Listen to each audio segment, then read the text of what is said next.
This is an invitation to all friends who believe in the Lord Jesus Christ, who made the Lord Jesus Christ your Lord and Savior. It's time now to grow because we have a warfare against the devil, and you cannot do anything without it, without knowing God's Word and apply it. Sa ngayon, ako po'y nag-iimbita sa inyo ng one of the things na kailangan natin malaman. You might not know it, or you may know it, but you haven't studied on it deeply. Yung sinasabi po nating deliverance, minsan maybe you have heard the word exorcism, and then you have heard deliverance. Pag sinabi nating exorcism, mga kapatid, sa simpleng term lang ngayon, is expelling demons. It's a process of expelling demons. But when you say deliverance, the result that you expect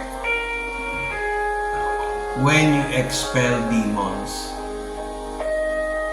Simple word for deliverance, or that term, is simply believing or being free. Believing of being free. Yun lang po. Kaya po ako dito ng video para isama rito. Soon po magkakaroon po kami ng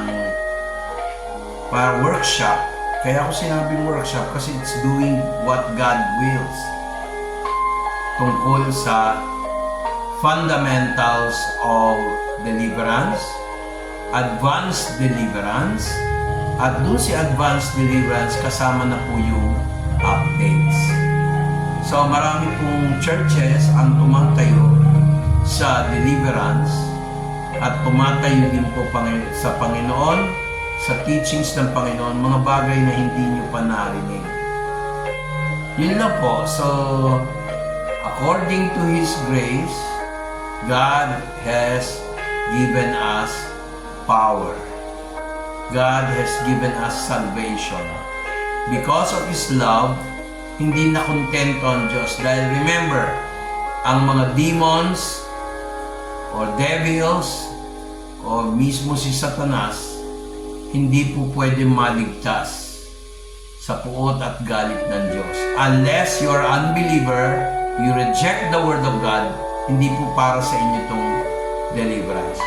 Basic or fundamentals of deliverance, advanced deliverance, kasama na dyan yung threefold doorways of man, at saka yung tinatawag nating inner healing.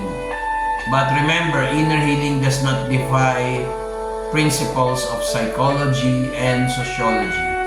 Yun nga lang, mas sigurado kung nakafocus kung ano sinasabi ng salita ng Diyos. Bye-bye, yun na po. So, God bless. See you again. Abangan po ang announcement. Soon, meron tayo niyan. Bye-bye.